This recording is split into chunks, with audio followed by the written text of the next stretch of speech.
The blue light from the neutron star painted everything in the council chamber with an eerie glow. The massive crystal walls stretched up toward the ceiling, so high that the top disappeared into darkness. 47 different alien species sat in their assigned seats, each group wearing the colors and symbols of their homeworlds. The chamber had been built 3,000 years ago, and in all that time no species had ever said no to the Council's demands. Captain Jake Morrison felt the weight of hundreds of alien eyes watching him as he walked across the polished floor. His boots made soft echoing sounds that seemed too loud in the quiet chamber. Behind him, Dr. Lisa Campbell and Chief Engineer Ben Rodriguez followed, their faces calm but their hands tense at their sides. The three humans looked small and ordinary compared to the towering insect-like Thaxians, the floating energy beings called Zalari, and the massive rock creatures known as Corvin. The summons had reached Morrison's ship, the Horizon, 3 weeks ago while they were mapping a new star system on the edge of known space. The message was simple and direct. The Galactic Council of Civilizations required humanity to appear before them to justify their continued independence. Morrison had read the message twice, then called Earth for instructions. The response from President Helen Torres was just as simple. Go and listen, but make no promises. Now, standing in the center of the chamber, Morrison understood why no species had ever refused the council. The sheer size of the place was meant to make visitors feel small and powerless. The neutron star outside provided energy for thousands of ships and stations, all controlled by the council. This was the heart of galactic civilization, and they were about to be judged by its rulers. Supreme Arbiter, Kelthara rose from the highest seat in the chamber. His insect-like body was covered in golden plates that caught the blue light, making him look like a living statue. His species, the Vex, had held the position of Supreme Arbiter for 8 centuries. They were known for their cold logic and perfect memory. When Kelthara spoke, his voice carried clearly through the chamber without any need for amplification.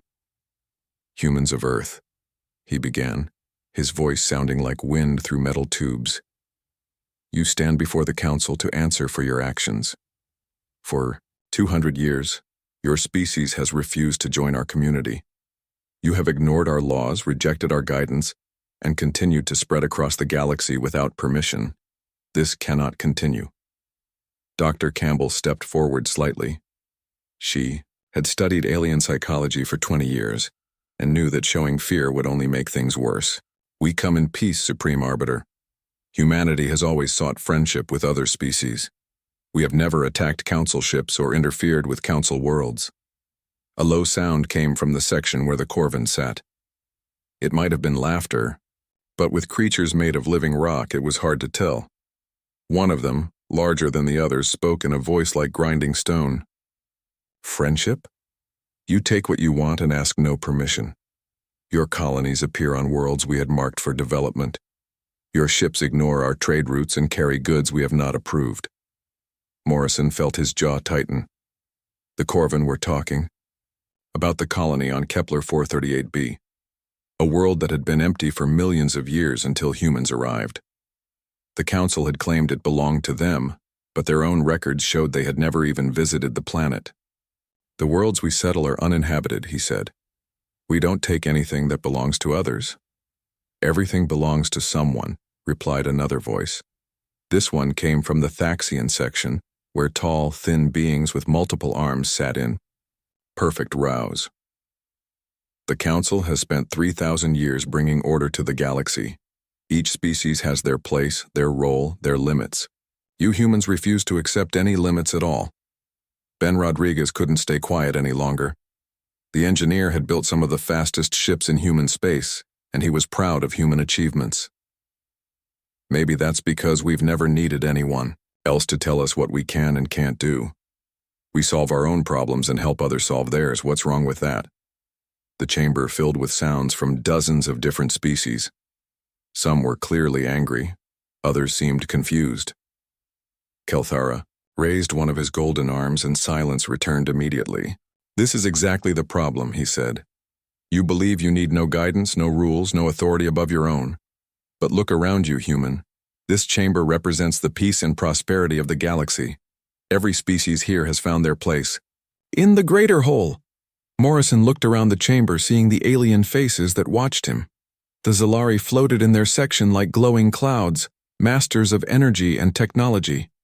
The Thaxians sat with perfect posture, their diplomatic skills legendary throughout the galaxy. The Corvin controlled mining and heavy industry on 1,000 worlds. Each species had their specialty, their assigned role in the galactic community. And what would our role be? Morrison asked. That remains to be determined, Kelthara replied. Your species shows aptitude in many areas. Perhaps you could serve as explorers, venturing into dangerous regions that others cannot reach. Or as soldiers, your aggressive nature channeled toward protecting Council interests. There are many possibilities. Dr. Campbell felt a chill run down her spine. She had hoped the Council would offer humanity a partnership, not a job assignment. What if we prefer to remain independent? We're not asking to join the Council or to interfere with your government. We just want to be left alone to grow and explore as we see fit. Impossible, came a new voice from the section where the Nexari sat. These beings looked almost human, except for their pale blue skin and large black eyes. They were known as the Council's information specialists, keeping track of every ship, every trade deal, every scientific discovery in the galaxy. Your independence threatens the stability of the entire system. Other species see your success and begin to question their own limitations. 3 minor species have already requested modifications to their Council agreements, citing human achievements as precedent. Morrison exchanged glances with his companions. This was news to them. They had known that some species were interested in human technology and methods, but they hadn't realized it was causing political problems for the Council. Kelthara's golden plates clicked together as he shifted position. You see the problem, humans. Your very existence disrupts the order we have spent millennia creating. You excel at warfare, yet you prefer peace. You create advanced technology, yet you share it freely. You explore dangerous regions, yet you also excel at diplomacy and trade. No species should be good at everything. It upsets the balance. So, what are you asking us to do?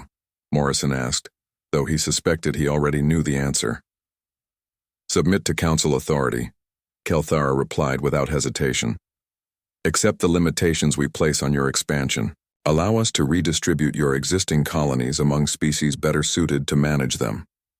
Accept technological restrictions to prevent further disruption of established trade relationships. In return, we will guarantee your species' safety and provide you with a protected status within the galactic community. The chamber fell silent as the 3 humans absorbed this demand. They were being asked to give up everything that made humanity unique in exchange for the promise of security under alien rule. And if we refuse? Morrison asked quietly. Then you will be completely cut off from the galactic community, Kelthara said. No access to our communication networks, no trade with Council species, no protection from hostile forces. You will be alone in the galaxy, and history shows that no species can survive such isolation. Morrison straightened his shoulders and looked directly at the Supreme Arbiter. We need time to consider your offer. You have 72 hours, Kelthara replied. Choose wisely, humans, this offer will not be repeated.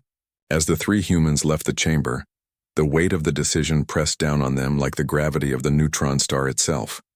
Behind them, the representatives of 47 alien civilizations watched them go, confident that humanity would make the only reasonable choice. After all, no species had ever chosen isolation over the security of the Council. They had no idea how wrong they were about to be. The trial began the next morning with the sound of metal chimes echoing through the crystal chamber. Captain Morrison sat with Dr. Campbell and Ben Rodriguez in the small section reserved for the accused. Around them, the 47 species of the Galactic Council filled their seats, ready to hear the evidence against humanity. Supreme Arbiter Kelthara's golden plates caught the light as he rose from his throne. We will now hear testimony regarding the human threat to galactics stability. First to speak will be Engineer Prime Zex Corvani of the Zalari Collective. A glowing cloud of energy floated forward from the Zalari section. When it spoke, Its voice sounded like electricity crackling through copper wires. The Zalari have been the galaxy's master engineers for 2,000 years. We design the ships, the stations, the technology that keeps civilization running. But humans refuse to follow our proven methods. They create their own designs, their own solutions, their own improvements to our work, the energy being pulsed brighter with what seemed like anger. On the world of Tau Ceti, human colonists needed a power generator for their city. Instead of requesting a standard Zalari design, they built their own. Their generator produces 30% more power and uses 40% less fuel than our best models. When other species saw this, they began questioning why they must use only Zalari technology. Morrison wanted to interrupt, to explain that the humans had simply improved an existing design, but Dr. Campbell put a hand on his arm. She had warned him that speaking out of turn would only make things worse. Furthermore, Zex Corvani continued, humans share their technology freely with anyone who asks. They have given mining equipment to the Proxima colonies, medical scanners, to the Vega settlements, and communication systems to the Outer Rim worlds. This disrupts the careful balance of technological distribution that maintains galactic stability. The energy being faded back to its section, and another witness came forward. This one was tall and thin, with 4 arms and pale yellow skin. Morrison recognized the species as Thaxian, the galaxy's master diplomats. "I am Ambassador Vel Thaxia," the creature said in a voice like flowing water. "For 800 years, my people have served as mediators in galactic disputes. We have prevented countless wars through careful negotiation and compromise. But humans make our work impossible." The Thaxian's 4 arms moved in complex patterns as it spoke. Last year, the Centauri Collective and the Wolfpack Alliance were engaged in a trade dispute. Both sides requested Thaxian mediation. We spent months crafting a careful agreement that would satisfy both parties. Then human merchants arrived with a proposal that gave both sides everything they wanted. They had no diplomatic training, no understanding of proper negotiation protocols, yet they solved in days what took us months to arrange.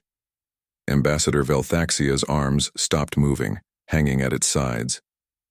Worse still, sometimes humans choose warfare over negotiation, yet other times they show mercy where logic demands punishment.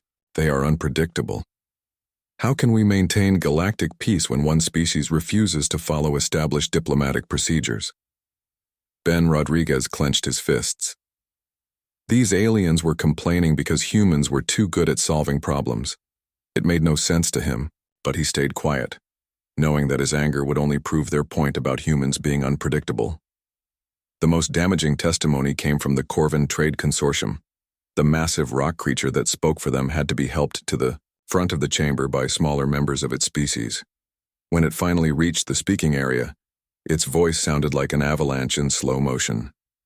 "I am Trade Master Bor Corvinus. The Corvin control resource distribution for 3/4 of the galaxy. Every species depends on our mining operations, our shipping networks, our storage facilities. This interdependence has kept the galaxy stable for 3,000 years. But humans threaten this stability."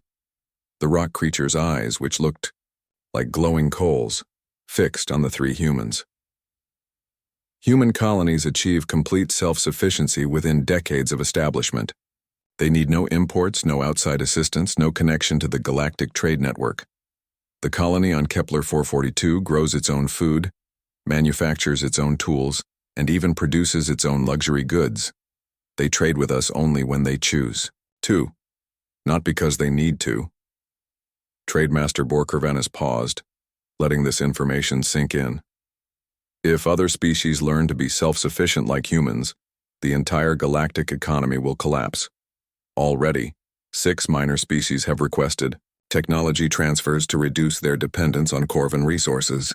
The Rigel colonies have begun manufacturing their own starship components. The Vega settlements are experimenting with closed-loop agriculture systems. This cannot continue. Morrison felt sick to his stomach. These aliens were upset because humans were teaching others to be independent. They wanted to keep other species dependent on the Council's services, like farmers keeping livestock. Dr. Campbell stood up slowly. May I respond to these accusations? Kelthera's golden plates clicked, together in what might have been amusement. You may speak, but remember that you are here to be judged, not to judge others. Campbell walked to the center of the chamber, her footsteps echoing in the sudden silence. Everything you've heard is true. Humans do create their own technology. We do solve problems in our own way. We do help other species become more independent, but we've never forced anyone to do anything. We've never attacked council ships or invaded council worlds. We've simply lived according to our own values. Your values threaten the galaxy, interrupted Ambassador Velthaxia. Independence leads to chaos. Without proper authority, without assigned roles, without controlled distribution of resources and technology, civilization collapses. Has it? Campbell asked. The human colonies you're so worried about are peaceful and prosperous. The species we've helped have become more stable, not less. The Proxima colonies haven't had a war in 50 years. The Vega settlements have eliminated poverty and disease. How is this threatening galactic stability? Trademaster Bor Corvanis spoke up, his voice like grinding stone. Because it proves that species don't need the council to survive and prosper. If everyone becomes independent like humans, what purpose does the council serve? The chamber fell silent. The rock creature had said what everyone was thinking, but no one wanted to admit. The council wasn't trying to maintain galactic stability. They were trying to maintain their own power and control. Morrison stood up and walked to join Dr. Campbell. We never asked to be part of your system. We never agreed to your rules. We just want to live our own lives and help others do the same. If that threatens your authority, maybe the problem isn't with us. Supreme Arbiter Kelthara's golden plates began to glow brighter. Enough. You have heard the evidence. Humanity's refusal to accept proper authority has already begun to destabilize the galactic order. Other species question their assigned roles. Trade relationships are disrupted. Technological advancement proceeds without proper oversight. This cannot continue. The Supreme Arbiter rose to his full height, towering over the chamber. Therefore, the Council offers humanity one final opportunity to join galactic civilization. You will submit to Council oversight. You will accept technological limitations to prevent further disruption of established industries. You will allow your colonies to be redistributed among species better equipped to manage them. Your exploration activities will be restricted to areas approved by the Council. Your trade will be conducted only through approved channels. Kelthara's voice grew, louder, more commanding. In exchange, humanity will be granted protected status within the galactic community. Your home world will be defended by Council forces. Your people will be guaranteed food, shelter, and medical care. You will be assigned roles suited to your abilities and temperament. You will have peace and security. Morrison looked around the chamber at the faces of the 47 species. Some looked satisfied. Others seemed worried. But all of them were watching to see how humanity would respond. And if we refuse these generous terms, then you will be declared an outlaw species, Kelthara replied without hesitation. All trade with human colonies will be forbidden. All communication with human worlds will be blocked. All access to Council space will be denied. You will be completely cut off from galactic civilization. The Supreme Arbiter's golden plates dimmed slightly. No species has ever survived complete isolation from the galactic community. The choice is yours, but choose wisely. You have 72 hours to provide your answer. As the chamber began to empty, Morrison felt the weight of the decision pressing down on him. Around him, representatives of 47 alien civilizations filed out, confident that humanity would make the only reasonable choice. After all, what species would choose isolation over the security and prosperity of the galactic community? But as Morrison looked at his companions, he saw the same determination in their eyes that he felt in his own heart. Humanity had never been reasonable by galactic standards. They had always chosen the hard path, the dangerous path, the path that led to freedom rather than security. The next 72 hours would determine not just humanity's future, but the future of the entire galaxy. The small quarters aboard the Horizon felt cramped after the massive council chamber. Captain Morrison sat at the metal table with Dr. Campbell and Ben Rodriguez, staring at the data pad that held reports from human colonies across the galaxy. Outside the porthole, the blue light of the neutron star painted everything in cold colors that matched the mood in the room. "We have to accept their terms," Dr. Campbell said quietly. She had been reading intelligence reports for hours, and her face looked tired and worried. "Look at these numbers, Jake. The Council controls 90% of the galaxy's communication networks. Without access to their quantum relay system, our colonies won't be able to talk to each other or to Earth. Ships will be cut off, isolated, left to die alone if something goes wrong." Morrison rubbed his forehead, where a headache was, building. "What about trade?" "Even worse," Campbell continued, flipping through pages of data. "Human colonies import medical supplies, rare minerals, and advanced components from Council worlds. The colony on Wolf 359 gets 70% of its medicine from Thaxian manufacturers. The mining operation on Barnard's Star depends on Corvin, equipment that breaks down every few months. Without Council trade, people will die." Ben Rodriguez leaned back in his chair, making it creak under his weight. "They've got us trapped, haven't they? 3,000 years of building a system where everyone depends on everyone else, and now they're using that dependence as a weapon." Morrison's data pad beeped with an incoming message. The encryption code told him it was from Earth, marked urgent and eyes only. He opened it and read the brief text twice before looking up at his companions. "President Torres wants a full report on our situation. She's calling an emergency session of the Global Council tomorrow." Morrison sat down the pad and looked at his friends. "She also says that Council ships have been spotted near the outer colonies. They're not just threatening us, they're already moving into position." Dr. Campbell pulled up a star map on her pad, showing the locations of human settlements across the galaxy. Red dots appeared on the screen marking Council military assets. "They've got ships near every major colony, New Tokyo, New Sydney, New London, all of them. If we refuse their terms, they can cut us off immediately." "What about our own ships?" Rodriguez asked. "We've got the fastest vessels in the galaxy. Maybe we can break through their blockade." "With what fuel?" Campbell replied. "Our ships use refined quantum crystals that only come from 3 sources in the galaxy. All 3 are controlled by the Council. Even if we could fight our way through their blockade, our ships would be dead in space within months." Morrison stood up and walked to the porthole, looking out at the Council station. Thousands of ships from dozens of species filled the space around the massive structure. It was beautiful and terrifying at the same time, a symbol of the power that the Council held over the galaxy. "There has to be another way," he said. "Humans have always found solutions to impossible problems. We just need to think differently." His datapad beeped again. This time the message was from Colonial Governor Amy Foster on Kepler 438b. Morrison opened it and felt his blood turn cold as he read. "Council ships arrived this morning. They're not attacking, but they're jamming our communications with other colonies. Local alien merchants have been ordered to stop trading with us immediately. Medical supplies that were supposed to arrive next week have been recalled. The message is clear: submit or suffer." More messages started coming in.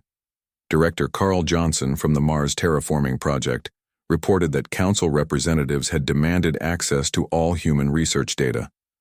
Commander Lisa Hayes from the Deep Space Exploration Fleet said that her ships were being denied docking rights at Council stations. The pressure was building everywhere at once.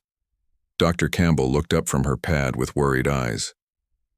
"Jake, I'm getting reports from medical facilities across human space. The Council isn't just cutting off trade. They're recalling medical equipment that's already been delivered. Cancer treatment machines, surgical robots, life support systems. They're literally pulling the plug on people who are dying." Rodriguez slammed his fist on the table, making the data pads jump. "Those bastards, they're using sick people as hostages." Morrison felt anger burning in his chest, but he forced himself to stay calm. Getting angry wouldn't help anyone. "Can our colonies manufacture their own medical equipment?" "Some of it, maybe," Campbell replied. "But the advanced stuff requires materials and components we don't have. The quantum processors in the surgical robots use crystals that only grow in the high-pressure environment of gas giant cores. The cancer treatment machines need isotopes that come from stellar fusion reactors. We're talking about technology that takes decades to develop and centuries to perfect. Another message arrived, this one from President Torres herself. Morrison opened it and read the brief text out loud. Emergency session complete. Global Council vote was unanimous. Earth's official response: we choose freedom over slavery, independence over protection. Do what you think is right, Jake. The whole planet is behind you. The three humans sat in silence for a moment, absorbing the weight of Earth's decision. Their home world had chosen to fight rather than surrender, even knowing the cost. There's something else, Rodriguez said quietly. He had been working on his own datapad, running calculations and checking technical specifications. I've been looking at our supply situation. The Council thinks they can starve us out by cutting off trade, but they might be wrong about that. He turned his pad around so the others could see his work. Look at this. The colony on Tau Ceti has been working on closed-loop manufacturing for 5 years. They can already produce 90% of what they need locally. The mining operation on Proxima Centauri has been experimenting with asteroid harvesting. They've found sources of rare minerals that the Council doesn't even know about. Campbell leaned forward, studying the data. What are you saying, Ben? I'm saying that maybe we're not as dependent on the Council as they think we are. Sure, cutting us off will hurt. Some people will die, some colonies will struggle. But humans are survivors. We adapt. We innovate. We find ways to solve problems that nobody else even knew existed. Morrison looked at the data Rodriguez had compiled. It was impressive, but it was also incomplete. This covers maybe 30% of our colonies. What about the rest? They'll have to learn fast, Rodriguez replied. But that's what humans do, isn't it? We learn, we adapt, we survive. Morrison's datapad beeped with another priority message. This one was from Admiral Kate Phillips, commander of the Human Exploration Fleet. Her message was short but important. Jake, I've been monitoring Council communications. They're not just threatening us. 3 minor species have requested meetings to discuss modification of their Council agreements. The Rigel colonies want to renegotiate their trade deals. The Vega settlements are asking for technology transfer rights. Our independence is inspiring others to question the system. Dr. Campbell read the message over Morrison's shoulder. That explains why they're so desperate to bring us back into line. It's not just about controlling us. It's about stopping the spread of independence to other species. So what do we do? Rodriguez asked. Accept their terms and abandon everyone who's looked to us for inspiration, or reject them and watch our own people suffer? Morrison walked back to the porthole and stared out at the Council station. Somewhere in that massive structure, Supreme Arbiter Kelthera was probably confident that humanity would make the reasonable choice. After all, no species had ever chosen isolation over the security of the galactic community. But as Morrison looked at his reflection in the glass, he remembered something his grandfather had told him years ago. The old man had been a soldier in the last war on Earth, before humanity had reached for the stars. Sometimes, Jake, he had said, the only way to win is to refuse to play by the other guy's rules. Morrison turned back to his companions. I know what we have to do. Dr. Campbell and Rodriguez looked at him, waiting for his decision. Outside, the Council station continued its slow rotation, a monument to 3,000 years of careful control and managed dependence. But humanity had never been careful, and they had never accepted dependence on anyone but themselves. The next few hours would determine whether that independence was a strength or a fatal weakness. Morrison reached for his communication device to send a message to Earth. The decision was made. The crystal chamber was completely silent when Captain Morrison walked to the center of the floor. Every representative from the 47 species watched him, their alien eyes reflecting the blue light from the neutron star outside. Supreme Arbiter Kelthara sat on his golden throne, his insect-like face showing no emotion as he waited for humanity's answer. Morrison stopped in the exact center of the chamber and looked up at the towering alien ruler. Behind him, Dr. Campbell and Ben Rodriguez stood at attention, their faces calm but their hearts racing. The weight of humanity's future rested on the words Morrison was about to speak. "Supreme Arbiter," Morrison began, his voice carrying clearly through the vast chamber.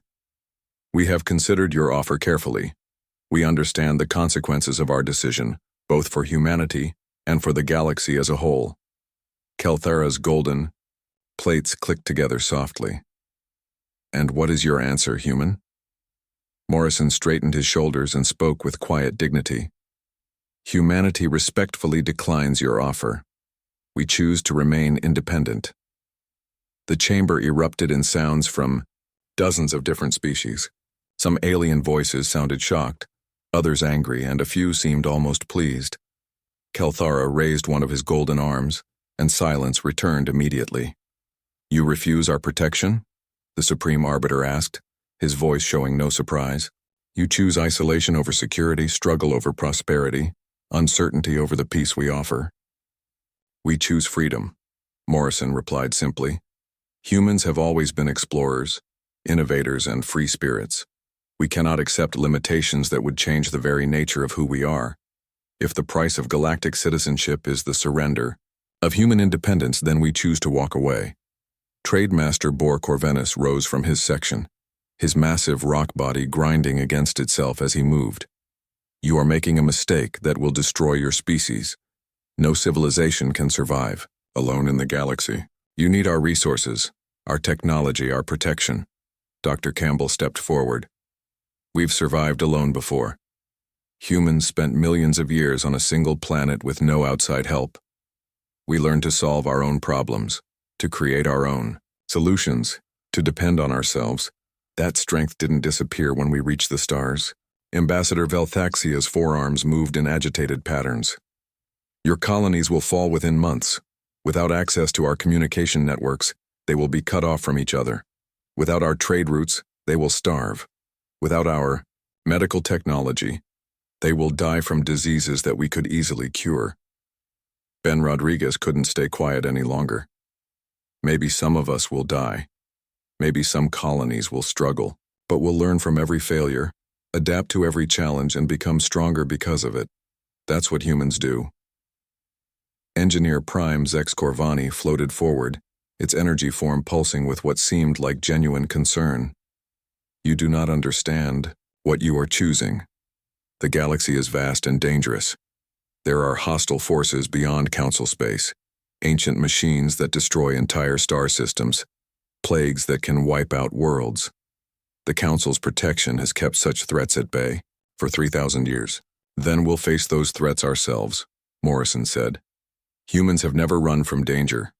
We've always moved toward it, learned from it, and found ways to overcome it." Supreme Arbiter Kelthara stood up slowly, his golden form towering over the chamber. "Very well. If this is your final decision, then let it be recorded that humanity has chosen exile from galactic civilization. From this moment forward, all trade agreements with human colonies are terminated. All communication channels to human worlds are severed. All access to Council space is denied." The Supreme Arbiter's voice grew louder, more commanding. "Let it also be recorded that this decision is irreversible. When your colonies begin to fail, when your people begin to die, when your independence proves to be a fatal weakness, do not expect mercy from the Council. You have chosen your path." Morrison nodded calmly. "We understand, Supreme Arbiter. We ask only that you treat our departure with the same respect we have shown your authority. We bear no grudge against the Council or its member species. We simply choose to follow our own path." "Your path leads to extinction," Kelthara replied coldly. "Maybe," Morrison said, "but it will be our extinction, chosen freely, not a slow death of the spirit under alien control." The three humans turned and walked toward the chamber's exit. Behind them, the representatives of 47 alien civilizations watched in silence. Some seemed satisfied that the troublesome humans were finally gone. Others looked worried about what would happen next. As they reached the doorway, Morrison paused and looked back at the assembled council. "There's one more thing you should know. Humanity's independence isn't just about us. Other species are watching what happens here today. They're asking themselves whether security is worth the price of freedom. Our choice might inspire them to ask the same questions we've asked. With those words, the three humans left the chamber. The massive doors closed behind them with a sound like thunder. Within hours of humanity's departure from the council station, the isolation began. Human ships found themselves denied docking rights at every council port. Communication signals from human colonies were blocked by council satellites. Trade vessels carrying supplies to human worlds were turned away at the borders of council. Space. On the colony world of New Sydney, Governor Amy Foster watched as the last council merchant ship lifted off from the spaceport. The ship carried medical supplies that the colony desperately needed, but the crew had received orders to terminate all trade with human settlements. Foster stood on the observation deck and watched the ship disappear into the stars, knowing that her people would have to find new ways to survive. The communication blackout was just as devastating. On the mining station at Proxima Centauri, Director Carl Johnson tried to contact other human colonies for assistance with a critical equipment failure. His messages bounced off council relay satellites, returning with automated warnings that communication with outlaw species was forbidden. Johnson and his crew would have to solve their problems alone. But something unexpected happened in the weeks that followed. Instead of collapsing under the pressure of isolation, human colonies began to adapt with remarkable speed. Ben Rodriguez had been right about human ingenuity. Faced with impossible challenges, humans found impossible solutions. The colony on My-D, Tau Ceti completed their closed-loop manufacturing system months ahead of schedule. Without access to council medical supplies, they developed new treatments using local plant compounds. The mining operation on Wolf 359 designed new equipment from asteroid metals when their council-made machines broke down. Most importantly, human engineers across the galaxy began working on independent communication networks. Using quantum entanglement, technology that the council had dismissed as impractical, they slowly began re-establishing contact between isolated colonies. Dr. Campbell had been right about the immediate costs of independence. Some people did die from diseases that council medicine could have cured. Some colonies struggled with shortages of critical supplies. Some settlements had to be abandoned when their situations became impossible. But Rodriguez had been right about human nature. Every failure taught them something new. Every challenge made them stronger. Every loss reminded them why independence was worth fighting for. Back on the council station, Supreme Arbiter Kelthara received daily reports about the human colonies. He expected to hear about catastrophic failures, desperate pleas for readmission, to the galactic community and the slow collapse of human civilization. Instead, the reports told a different story. Human colonies were not just surviving their isolation, they were beginning to thrive. More troubling still, other species were starting to notice. The Rigel colonies had formally requested a revision of their council agreements. The Vega settlements were demanding the right to develop their own technology instead of relying on council designs. 3 minor species had begun secret trade negotiations with human worlds, despite the official ban on such contact. Kelthara realized with growing alarm that humanity's defiance was having exactly the effect Morrison had predicted. Other species were beginning to question whether the security offered by the council was worth the price of dependence. For the first time in 3,000 years, the carefully maintained order of galactic civilization was beginning to crack. And it was all because one species had chosen to walk away rather than submit to authority. The Supreme Arbiter looked out at the stars and wondered if humanity's exodus would ultimately prove to be the Council's greatest victory or their greatest mistake. 50 years had passed since the day Captain Morrison walked out of the Council chamber.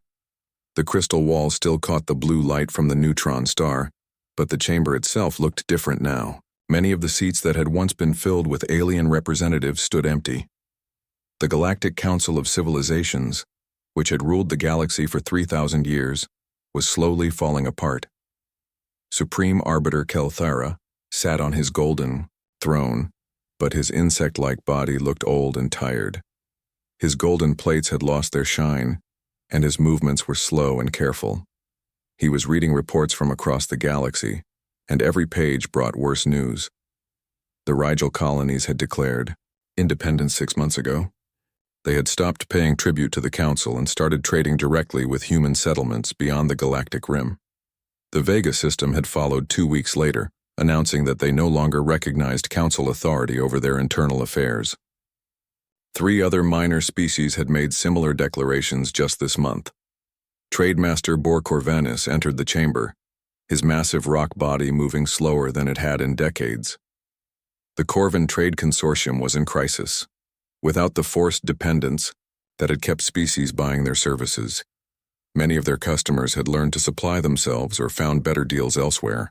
The situation continues to worsen, Bor Corvanis reported, his voice like grinding stone but quieter than before.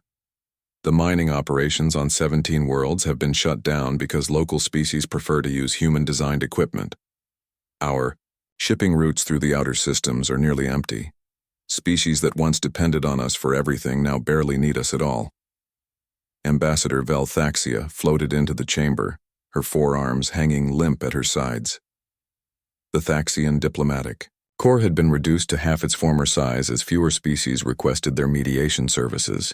The independence movement is spreading faster than we can contain it. The Proxima Alliance has formed its own government. The Centauri Federation has established direct diplomatic relations with human worlds. They no longer come to us to solve their disputes. Engineer Prime Zex Corvani appeared as a dim cloud of energy, much less bright than in the past. Our technological monopolies have collapsed completely. Human innovations have spread throughout the galaxy. Ships using human-designed engines are faster and more efficient than anything we ever created. Worlds using human agricultural methods produce twice the food with half the resources. Medical treatments developed in human colonies cure diseases that our scientists said were impossible to treat. Kelthara listened to these reports with growing despair. Everything the Council had worked to build over 3 millennia was crumbling. The careful balance of power, the managed dependence between species, the controlled distribution of technology, all of it was falling apart because one species had refused to submit to authority. "What news from the human colonies?" he asked, though he already suspected what the answer would be. "They continue to prosper," Velthaxia replied with obvious reluctance. "Our latest intelligence reports show that human settlements now exist in every unexplored region of the galaxy. They have established colonies beyond the galactic rim, in areas we thought were too dangerous for civilization. Their population has tripled since they left the Council. More disturbing," added Zex Corvani, "is their continued technological advancement. Free from our regulations and restrictions, human innovation has accelerated beyond anything we thought possible.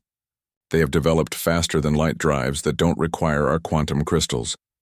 They have created communication systems that operate independently of our networks. They have even begun exploring other galaxies." Kelthara felt something he had never experienced in his long life: regret. The Council had been so certain that humanity would come crawling back within months, begging to be readmitted to galactic civilization. Instead, they had proven that the Council's protection and guidance were not necessary for survival and prosperity. A new voice spoke from the entrance to the chamber. "Supreme Arbiter, you have a visitor." Kelthara looked up to see a human woman walking across the crystal floor. She wore the uniform of an admiral with insignia he didn't recognize. Her hair was gray, and her face showed the lines of age and experience. Behind her walked 2 younger humans, both wearing similar uniforms. "I am Admiral Kate Phillips of the Human Exploration Fleet," she said, as she stopped in the center of the chamber. "I believe you have something you wish to discuss with us." The Supreme Arbiter studied this human carefully. She carried herself with the same quiet confidence that Captain Morrison had shown 50 years ago. "Admiral Phillips, we have indeed requested this meeting. The Council wishes to reconsider our previous decisions regarding humanity." Phillips nodded politely. "I'm listening." Kelthara stood up from his throne, his movements stiff and awkward. "The galaxy has changed significantly since our last encounter with your species. Many member species have chosen to follow humanity's example and declare independence from Council authority. The stability we worked so hard to maintain has been disrupted." "I see," Phillips replied without emotion. And you believe this is humanity's fault? Not fault precisely, the Supreme Arbiter said carefully. Rather, we have come to realize that our previous approach may have been misguided. The diversity and independence that we once saw as threats to galactic stability have proven to be sources of strength and innovation. Trademaster Bor Corvinus stepped forward. We are prepared to offer humanity full membership in the galactic community, not as a subordinate species but as equals. You would have a seat on the council, full autonomy over your internal affairs, and the right to pursue your own technological and territorial expansion. Ambassador Velthaxia's arms moved in what Phillips recognized as a gesture of respect. We have studied your achievements over the past 50 years. Your colonies have become beacons of prosperity and innovation. Species throughout the galaxy look to human settlements as examples of what independent civilization can accomplish. We would be honored to learn from your experience. Admiral Phillips listened to these offers in silence. When the aliens finished speaking, she looked around the nearly empty chamber, taking note of all the vacant seats where representatives of independent species once sat. Your offer is generous, she said finally, but I'm afraid it comes too late. Kelthara's golden plates clicked together nervously. What do you mean? Phillips gestured toward the empty seats. Look around you, Supreme Arbiter. The galaxy you once ruled has moved beyond the need for your authority. The species that have declared independence aren't looking to recreate the old system with humanity as a member. They're building something entirely new, associations based on mutual benefit rather than hierarchical control, alliances formed by choice rather than coercion. She paused, letting her words sink in. Humanity has learned to thrive on our own. We've solved our own problems, built our own future, and helped others do the same. We don't need the Council's protection or guidance. More importantly, we've proven that no species does. But the galaxy needs structure, Kelthara protested. Without proper authority, without managed cooperation between species, civilization will collapse into chaos. Will it? Phillips asked. The species that have left your council seem to be doing quite well. They're more prosperous, more innovative, and more peaceful than they were under your rule. Perhaps the problem was never with independence. Perhaps the problem was with dependence. Engineer Prime Zex Corvani pulsed weakly. What will happen to the council? To the species that remain? Phillips looked at the few alien representatives still present in the chamber. That's up to you. You can continue trying to control those who remain, or you can learn to work with them as equals. You can maintain your restrictions and regulations, or you can embrace the innovation and diversity that make civilization strong. She turned to leave, then paused and looked back at Kelthara. 50 years ago, Captain Morrison told you that humanity's independence might inspire other species to question your authority. You dismissed his warning as a threat, but it was actually advice. The galaxy was ready to grow beyond the limitations you imposed. You could have grown with it. Admiral Phillips walked toward the chamber exit, her footsteps echoing in the vast space. The invitation to join the new galactic community is always open, Supreme Arbiter, but not as rulers or managers, as participants and partners. As the humans left the chamber, Kelthara sank back onto his throne. Around him, the few remaining council members sat in stunned silence. Outside the crystal walls, the blue light of the neutron star continued to shine, but it seemed somehow dimmer than before. The Galactic Council of Civilizations had watched humanity walk away 50 years ago, confident that isolation would force them to return. Instead, humanity had shown the galaxy a different path, one that led not to chaos and collapse but to prosperity and freedom. The regret had indeed come too late.